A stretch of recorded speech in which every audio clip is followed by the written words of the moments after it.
Hai, shalom bagi kita semua. Perkenalkan, nama saya Betty Surihulu, NIM 2101010099, Grup C, semester 4, Prodi Pendidikan Agama Kristen, dosen pengampu Franskoy Rionai Baho. Nah, di sini saya akan menjelaskan mengenai model pembelajaran ekspositori. Nah, di sini ada 5 topik pembahasan yang akan kita bahas. Yang pertama itu pengertian model pembelajaran, yang kedua pengertian model pembelajaran ekspositori, yang ketiga penerapan model pembelajaran ekspositori, keempat langkah-langkah pembelajaran model ekspositori, yang terakhir yaitu kelebihan dan kekurangan model pembelajaran ekspositori. Nah, teman-teman, sebelum kita masuk ke dalam materi model pembelajaran ekspositori, di sini saya akan menjelaskan mengenai pengertian model pembelajaran, di mana model pembelajaran yaitu kerangka kerja yang memberikan gambaran sistematis untuk melaksanakan pembelajaran agar membantu belajar siswa dalam tujuan tertentu yang ingin dicapai. Selanjutnya itu kita akan masuk ke dalam pengertian model pembelajaran ekspositori, di mana model pembelajaran ekspositori ini yaitu proses penyampaian materi oleh guru kepada siswa agar siswa dapat memahami materi pembelajaran dengan maksimal. Nah, di sini model pembelajaran ekspositori ini guru adalah titik fokusnya atau sumbernya. Jadi, di sini juga fokus utama dalam model pembelajaran ekspositori ini yaitu kemampuan akademik siswa. Nah, selanjutnya gimana sih penerapan model pembelajaran ekspositori itu dilakukan? Nah, penerapan model pembelajaran ekspositori ini dilakukan bisa di SD dan SMP. Nah, metode yang digunakan pun ada 2, yaitu metode diskusi dan ceramah, di mana metode ceramah ini yaitu cara penyampaian materi pembelajaran dengan mengutamakan interaksi antara guru dan siswa, di mana seorang guru menyampaikan materi pembelajarannya melalui proses penerangan dan penuturan secara lisan kepada siswanya. Nah, sedangkan metode diskusi yaitu metode pembelajaran yang menghadapkan peserta didik pada suatu permasalahan. Tujuan utama metode ini adalah untuk memecahkan permasalahan, menjawab pertanyaan, dan memahami pengetahuan peserta didik serta untuk membuat suatu keputusan. Selanjutnya itu langkah-langkah model pembelajaran ekspositori.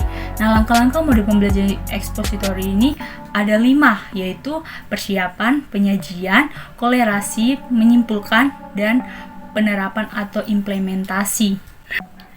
Langkah persiapan, di mana persiapan berkaitan dengan mempersiapkan siswa untuk menerima pelajaran.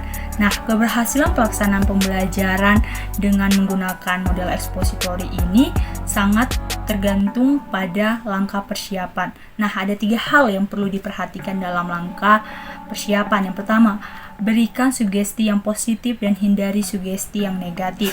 Yang kedua, mulailah dengan mengemukakan tujuan yang harus dicapai. Yang ketiga itu, bukalah file dalam otak siswa atau mengulang kembali materi-materi sebelumnya. Nah, langkah kedua itu yaitu penyajian, di mana penyajian ini adalah langkah penyampaian materi pembelajaran sesuai dengan persiapan yang telah dilakukan. Nah, penyajian itu adalah bagaimana agar materi pembelajaran yang akan disampaikan guru itu mudah dan dapat dipahami oleh siswa. Nah, ada juga langkah yang harus diperhatikan dalam penyajian. Yang pertama itu penggunaan not bahasa, yang kedua intonasi suara, yang ketiga menjaga kontak mata dengan siswa, dan yang terakhir yaitu menggunakan joke-joke yang menyegarkan. Nah, yang ketiga itu adalah kolerasi, di mana kolerasi adalah langkah menghubungkan materi pembelajaran dengan pengalaman siswa atau dengan hal-hal yang lain yang memungkinkan siswa dapat menangkap keterkaitannya dalam struktur pengetahuan yang telah dimilikinya. Nah, kolerasi ini dilakukan untuk memberikan makna terhadap materi pembelajaran, baik makna untuk memperbaiki struktur pengetahuan yang telah dimilikinya maupun makna untuk meningkatkan kualitas kemampuan berpikir dan kemampuan motorik siswa. Nah, yang keempat itu menyimpulkan. yaitu tahap untuk memahami inti dari materi yang telah dijelaskan oleh guru tersebut.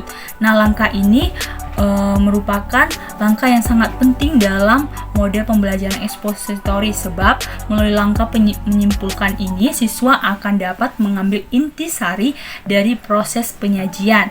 Nah, yang terakhir itu penerapan atau mengimplementasikan, di mana langkah ujuk kemampuan siswa setelah mereka menyimak materi penjelasan yang diberikan oleh guru.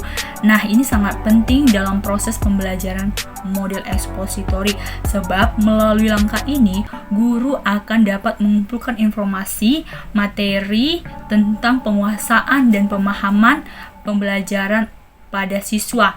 Teknik yang biasa dilakukan pada langkah ini diantaranya adalah dengan membuat tugas yang relevan dengan materi yang telah disajikan.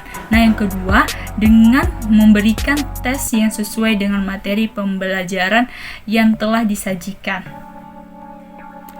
Nah, selanjutnya yaitu kelebihan dan kekurangan model ekspositori.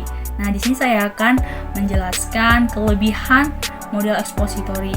Ada 3 kelebihan model ekspositori, yaitu guru mengontrol materi pembelajaran dan dapat mengetahui sejauh mana siswa menguasai materi yang disampaikan.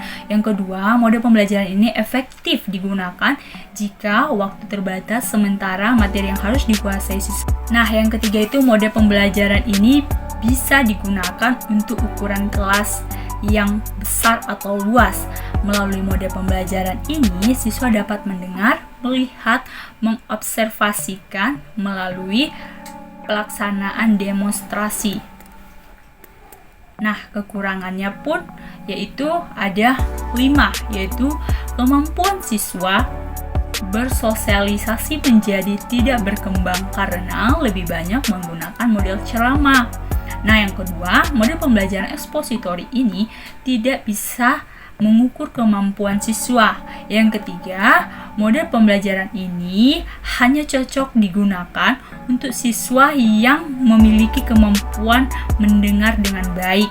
Yang keempat, model ini juga bergantung pada kemampuan guru dalam mengelola kelas. Yang terakhir, pengetahuan yang dimiliki siswa hanya terbatas pada apa yang diberikan guru. Sekian dari penjelasan materi yang saya paparkan. Terima kasih.